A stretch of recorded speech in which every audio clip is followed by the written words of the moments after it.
Welcome to Sexology, a podcast that untangles the science of sex and pleasure. And now, with this week's episode, your host, clinical psychologist, Dr. Nazanin Moali. Hey guys, welcome to another episode of Sexology Podcast. I'm your host, Dr. Nazanin Moali.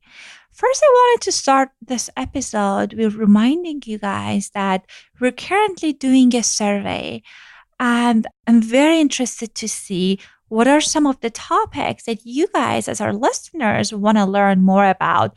I was looking at our statistic and noticed that some of the episodes are very well received and some of them people are not interested in it as much. That's why I wanted to make sure that I'm choosing the topics that are interesting to you as our listeners. If you have any specific question that you want to ask me, and if you want to get featured in the podcast, you can email me those questions to Dr. Moali at sexologypodcast.com, or you can record your voice at sexologypodcast.com with your question. If you don't want me to disclose your identity, I would be happy to do so with changing the details. Our topic today is about sex and Alzheimer's. So many of you guys might remember my interview with Dr. Steve Bodansky. He was on our show about 6 months ago, and he talked about the techniques that he developed with his wife, Vera, about reaching extended massive orgasm.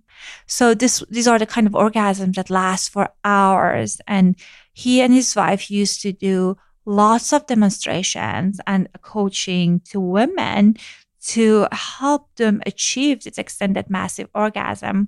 So when I initially contacted Dr. Bodansky, I invited Vera and Steve both on the show. And Steve shared with me that Vera currently is struggling with Alzheimer's disease and she's not doing any interviews.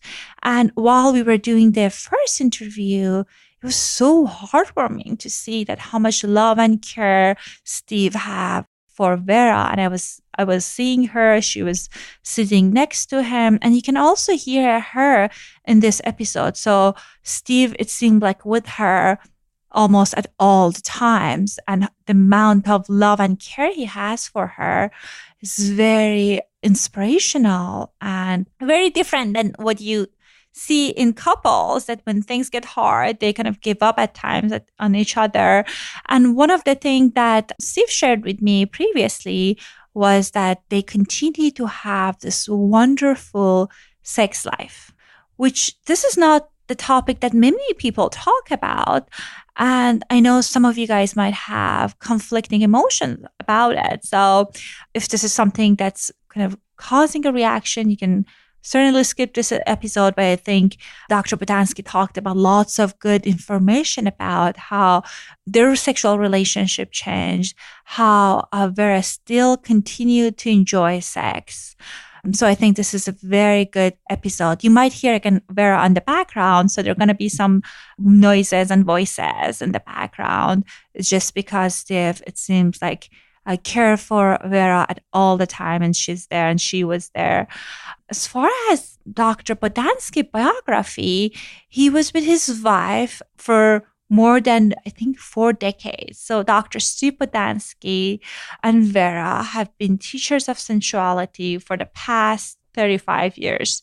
They met in 1980 and were married in 1983. Steve received a master's in molecular biology at SUNY and Albany in 1975 and doctorate at Moore University in Sensuality in 1992 with an emphasis on female orgasm. He first studied and then taught at Moore University through 1992. Vera started doing 1-hour orgasm demonstrations in 1980 and also received her doctorate in sensual studies in 1992.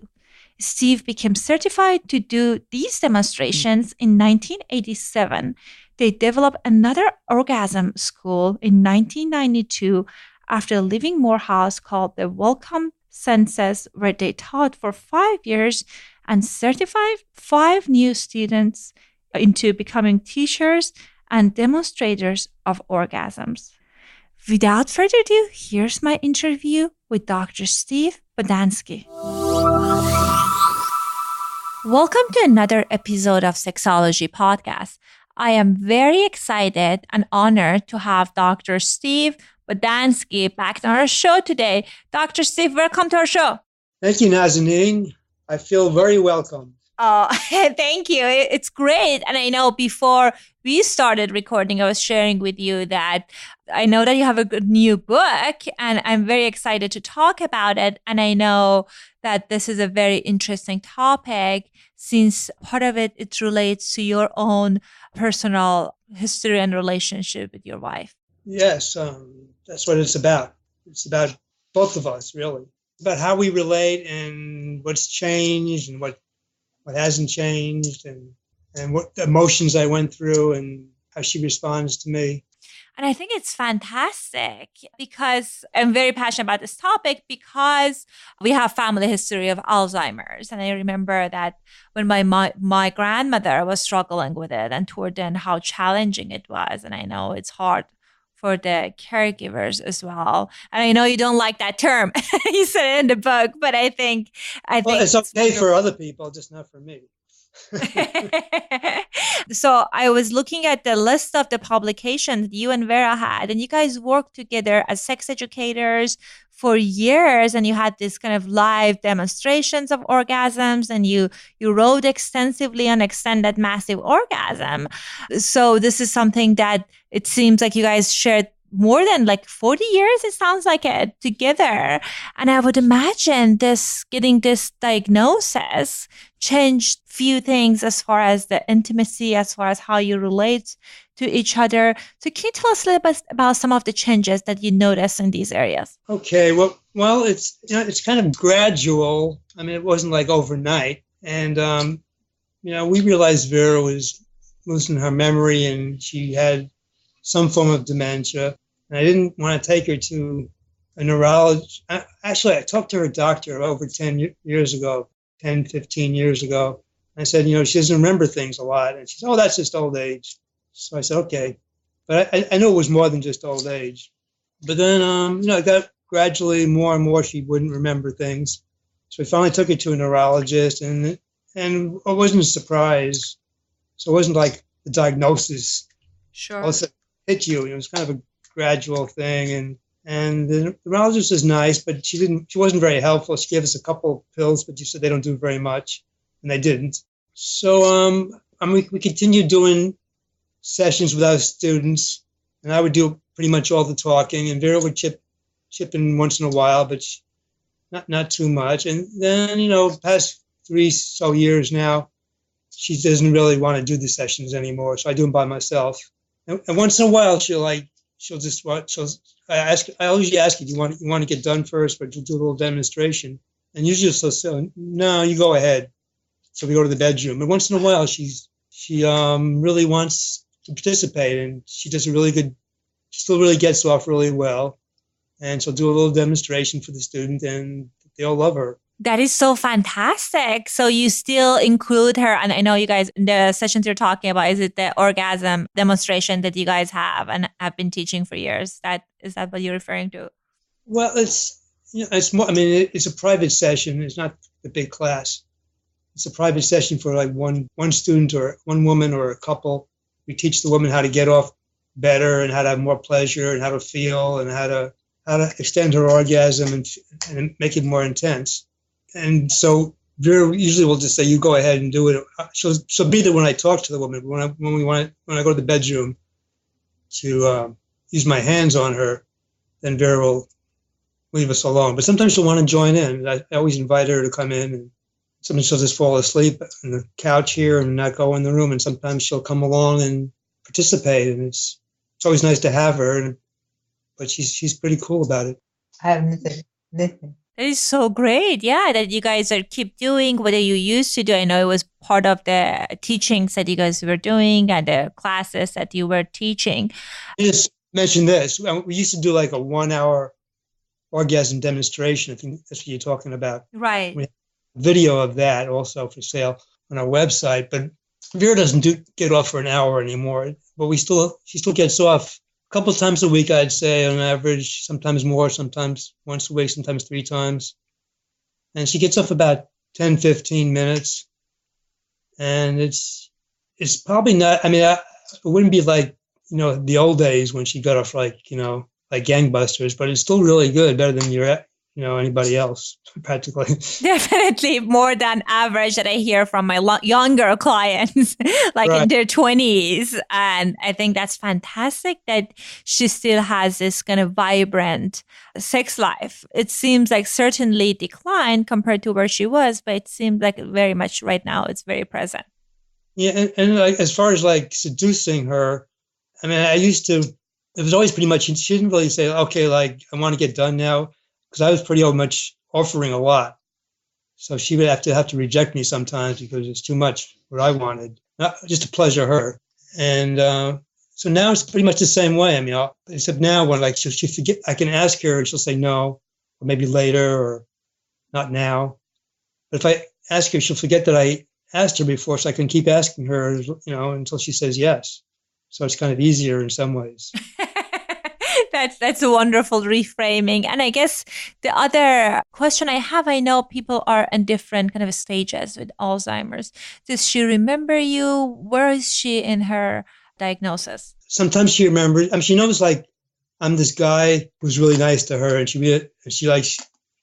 I'll like do something nice for her, and she says, "You take such good care of me. You're so nice to me." But she doesn't know like I'm her husband or my name always, but sometimes she does. And I write these poems to her, like on these pretty cards that we get at these special stores, and I give to her like for an anniversary or for a birthday or Valentine's Day. So we have them all over the house, these pretty cards. And she opens them up and she says, "Look at this." I said, "Yeah." She said, "You ever seen this before?" And I say, "Yeah, I gave that to you. You see Steve on the bottom, it says, 'Love, Steve, love always.'" And she says, "Oh, that's so nice. I really love these cards." Aww. So they're like they're the present that keeps on giving, because she just appreciates them all the time. That's wonderful that you guys have this reminder of the past, and it's something that you guys shared and continue to share, which is so lovely. There's also this, in our bedroom, we have this black and white photograph that a woman, actually she was a photographer for, I think, French Marie Claire magazine, and we blew it up and put it in a frame and it's for our TV. And it's like, I think it's right after the demonstration that we did, and Vera's wearing a robe, and I'm kissing her. And she always sees that, and that reminds her that this is her room and this is her place. And she says, "Look at that. There I am up there." Aww. "Yeah, and you're kissing me." And she says, "Yeah, I am." That is so wonderful. I know they talk about the reminders, but these things like for helping enhancing memory and kind of helping navigating things, but just so wonderful that you guys have this kind of added romantic kind of sexual twist to these reminders. Yeah, it's we have these pictures all over the house, a lot of photographs of us together. And she sees herself. Sometimes she doesn't recognize me because I might have darker hair in the photographs, because I'm 20, 30 years younger, or 15 years younger even. I said, that's me you're kissing." But she said, kind of smiles. How is her personality changed? Did you notice significant change in the personality, or is she still most of the time herself? No, her personality's pretty much the same. She's still stubborn about some things, and she's probably sweeter than ever, but she's always a really sweet woman. Not sweet, but nice. She's a nice person and generous and, willing to share everything. And, we'll go out sometimes, and she said, "I want to pay for it too." And I say, "It's okay. It's coming from our bank. We're both paying for this, so you don't have to worry about it." She's always willing, and she's always like that, and she hasn't changed really.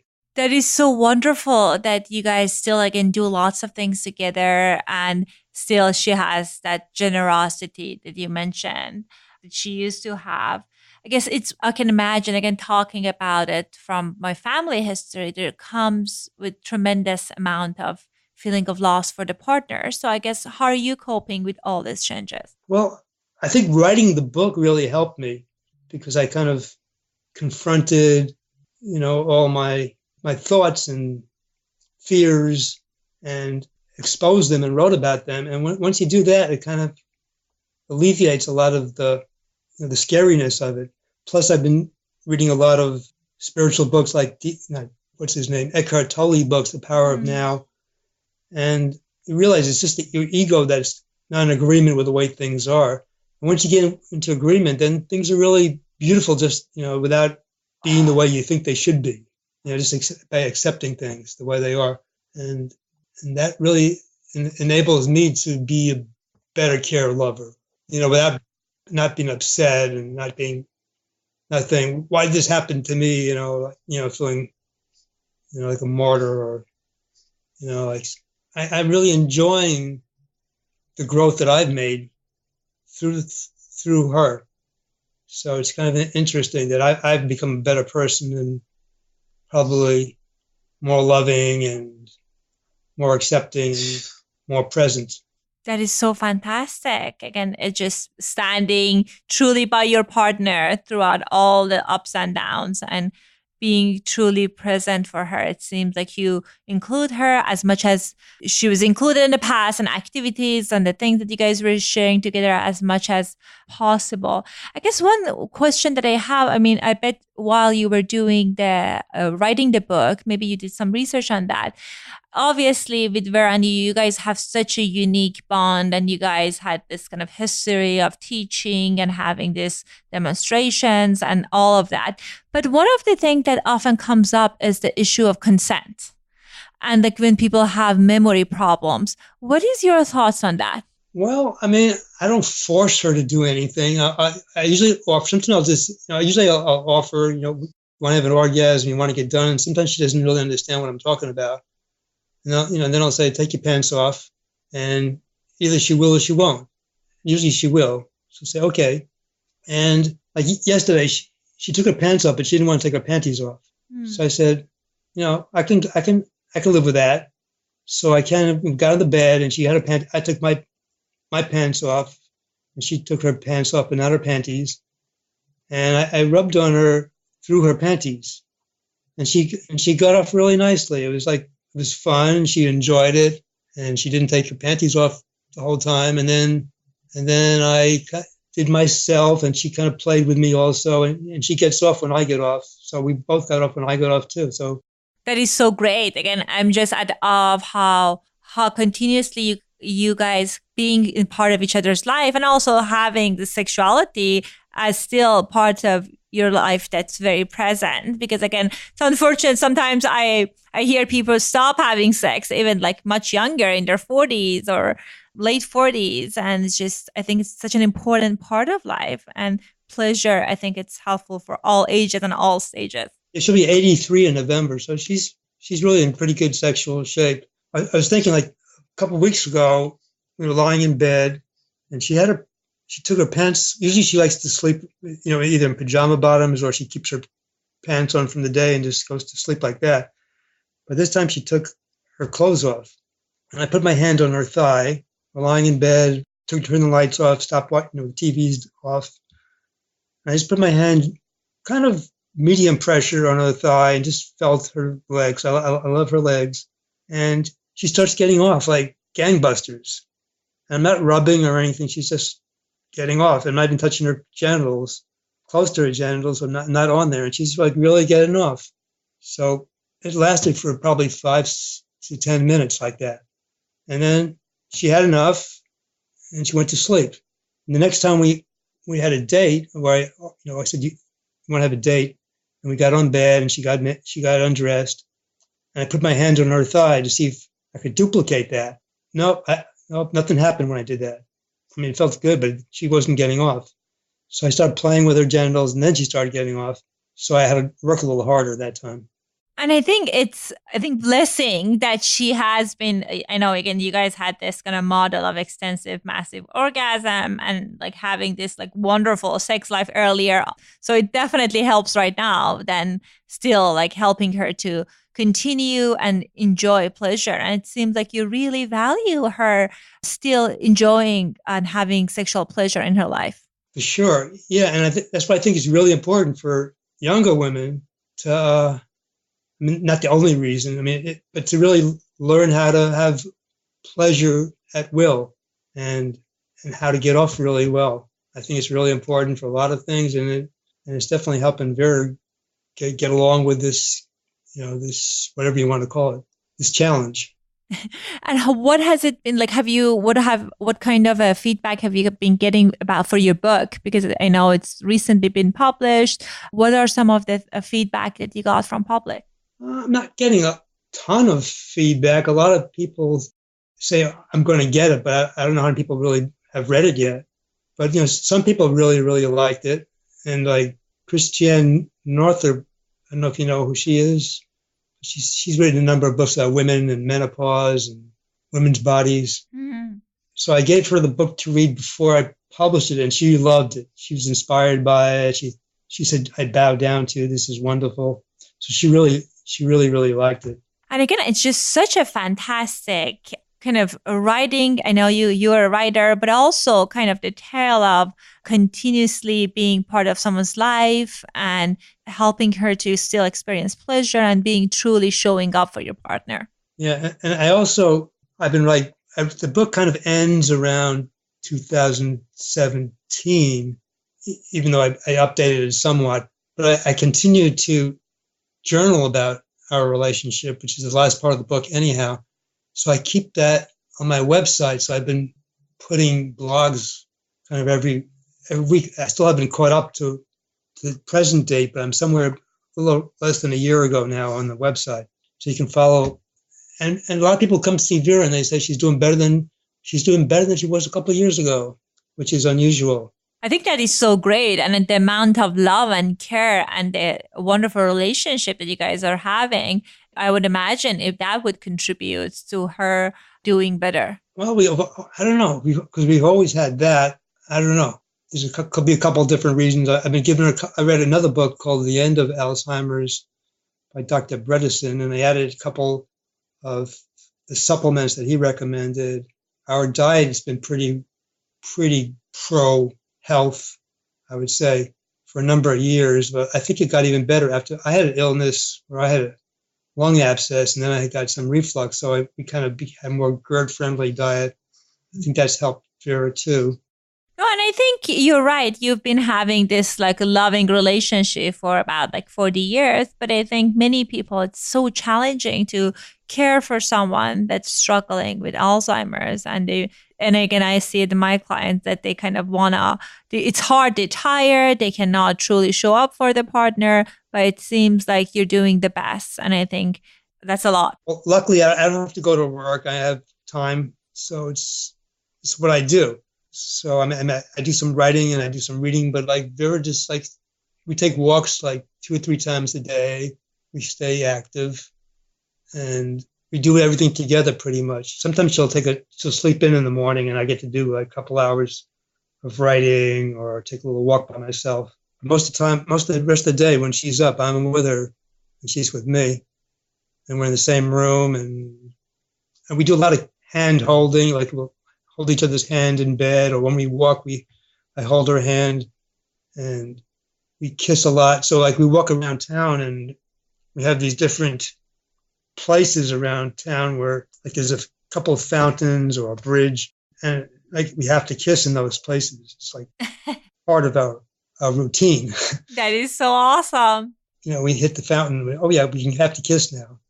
So we have kind of fun. We walk around town and people are really nice to us and they say, "Oh, you guys are matched today." And then we kiss at home, or if we get in an elevator, I always press her up against the wall and kiss her, and she really turns me on and really gets turned on when I do that, and has little orgasms in the elevator. That is so fun. Wonderful. Yes, that having these rituals and doing these fun things during the day, that you're truly connecting with her. So I guess I'm kind of curious, do you have any, again, it's not usually people who are like providing for their, like taking care of their partners who are struggling with having the diagnosis of Alzheimer's. They usually don't have the same kind of relationship, at least based on the experiences I have. So do you have any recommendation for our listeners that their partner, their husbands, wife, boyfriend, girlfriends, they struggle with Alzheimer's? What are some of your recommendations for them when it comes to around intimacy, connection, and keeping the love going? Well, I think being present and appreciating the moment is always a good place to start, and not being angry or having or fear or worries, and just being in the moment and putting attention on the other person. And again, when you touch somebody, touch for your own pleasure and kiss for your own pleasure when you kiss somebody. Like we hug a lot, and it's just enjoyable because like words don't work so well anymore. Like when trying to communicate by words doesn't always work. But if I say, give me a hug, and Vera likes hugging me, we'll stand up and hug each other for, a while. And that feels really good. And it's like a connection there. And then when she does have an orgasm, like when I do rub on her pussy, it kind of wakens up, I think, for a while, I don't know if her memory, but her being present and her happiness. And she feels happy. And when we'll have dinner or something afterwards, and she'll really like the food more. I mean, I think anybody's like that, but it's the same way, with Alzheimer's or dementia. Right. Kind of awakening that part of us that's like seeking pleasure and experiencing pleasure and orgasm, I think, for everyone is very healthy. And I think especially when you're trying to connect with someone and like when things are challenging, that also is very important. And not take, so if you want to give somebody an orgasm and then it's not that intense, or just enjoy where the person's at, Like, absolutely. Don't try to force them to do anything. Just kind of play with them and enjoy, because some of the stuff doesn't make sense sometimes, but if you just can go with it and just see where it goes. That is so wonderful. I bet many of our listeners right now, then they're curious about where they can get the book and where can they find the writing that you said, the diaries and all of that. So if our listeners want to get a hold of you, what would be the best way? I mean, they can email me at stevebodansky@gmail.com, and they can go to my website at orgasmmatters.com, and that's where the blog is. I have two names. It's extendedmassiveorgasm.com, and then I wrote another book called Orgasm Matters and got the domain name for that too. So that's a little less scary to some people. So Orgasm Matters is where the blog is at. Awesome. And what about the book? The book's on Amazon, amazon.com. I self-published it with CreateSpace. Okay. It's part of Amazon, and they do a pretty nice job. It came out I'm pretty happy the way the book came out. Yeah, and I have a copy. It's wonderful and it's very well written, and the cover and the design and everything is great. Yeah, and the print is fairly large, so an old person could read it pretty easily, or a nearsighted person. Awesome. So I make sure that I have those information, the website and the link to the book on Amazon on the show notes. And Dr. Steve, thank you so much for your time and sharing your experiences with us. Have a great day. Thank you, Nazanin. You too. Bye. Bye. I hope you enjoyed my interview with Dr. Steve Bodansky. I apologize for the quality of the voice. I thought there were some issues with microphone, but I think the episode offers so much great content. So that's why I decided to air it.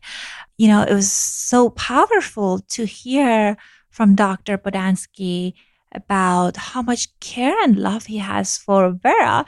And it made me wonder about, what do I want as far as my sexual health and continuous intimacy during later stages of life?